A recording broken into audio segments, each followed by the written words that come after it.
Protest कर रहे हैं, आम आदमी पार्टी वहाँ प्रोटेस्ट कर रही है और कह रही है चंडीगढ़ में जो बैलेट पेपर की चोरी हुई है उस पर मेयर का चुनाव जीता गया है।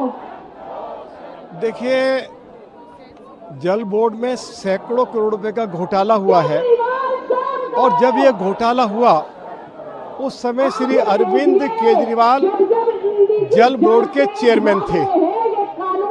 अब आप कहेंगे घोटाला क्या है? ये जो फ्लो मीटर का जो ठेका दिया गया और जिस कंपनी को दिया गया उसके पास एक्सपीरियंस ही नहीं था और उस कंपनी ने बोगस सर्टिफिकेट लिया, वह भी सारी बात सामने आ गई। इसके अलावा ऊंचे रेट पर यह काम दिया गया और केवल ये एक कंपनी को काम नहीं दिया गया, ये 3 कंपनियों को काम दिया गया है। सैकड़ों करोड़ रुपए का घोटाला हुआ है और अरविंद केजरीवाल उस समय दिल्ली जल बोर्ड के चेयरमैन थे। उनके चेयरमैन रहते हुए दिल्ली जल बोर्ड में अनेक घोटाले हुए हैं।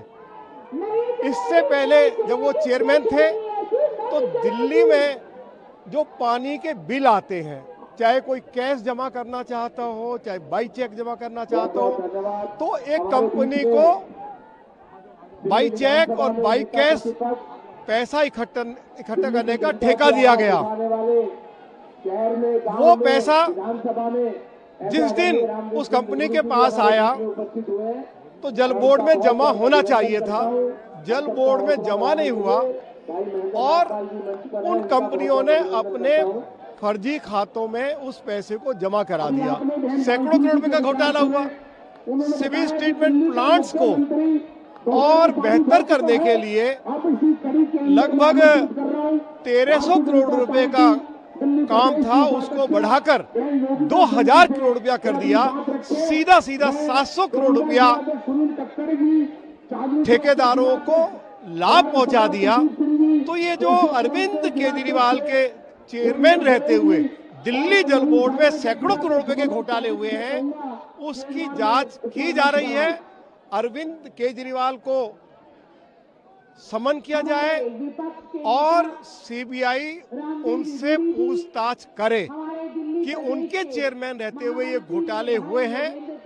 उनसे जरूर सवाल जवाब सीबीआई को करने चाहिए और अरविंद केजरीवाल को जल बोर्ड में जितने भी घोटाले हुए हैं पक्के तौर पे आज नहीं कुछ समय के बाद उनके खिलाफ एफआईआर होगी, उनको जेल जाना पड़ेगा। अरविंद केजरीवाल जब दिल्ली के मुख्यमंत्री बने 2013, 2014 में और उसके बाद 2015 में जल बोर्ड 600 करोड़ रुपए के मुनाफे में था। आज जल बोर्ड 73,000 करोड़ रुपए के घाटे में है। जल बोर्ड के खातों की जांच सीएजी से करवाई नहीं जाती है। अनेक जो घोटाले हुए हैं, जिन लोगों ने मुख्यमंत्री और उसके बाद के जो जल बोर्ड के चेयरमैन रहे हैं उनके साथ मिलकर जो घोटाले किए, उनके खिलाफ कोई कार्रवाई हो नहीं रही थी। तो भारतीय जनता पार्टी ने इन सभी सैकड़ों करोड़ रुपए के जो जल बोर्ड के घोटाले हुए हैं उनको उजागर किया है। मुख्यमंत्री अपने पद से त्यागपत्र दें और सीबीआई उनको नोटिस देकर उनको इन घोटाले के बारे में उनसे सवाल करे, उनसे जवाब मांगे। जी, अरे भाई, अब वो जो कुछ भी कह सकते हैं। ईडी ने जो उनको समन दिया है वो कानून की दृष्टि में बिल्कुल ठीक है, उनको कानून का सम्मान करना चाहिए।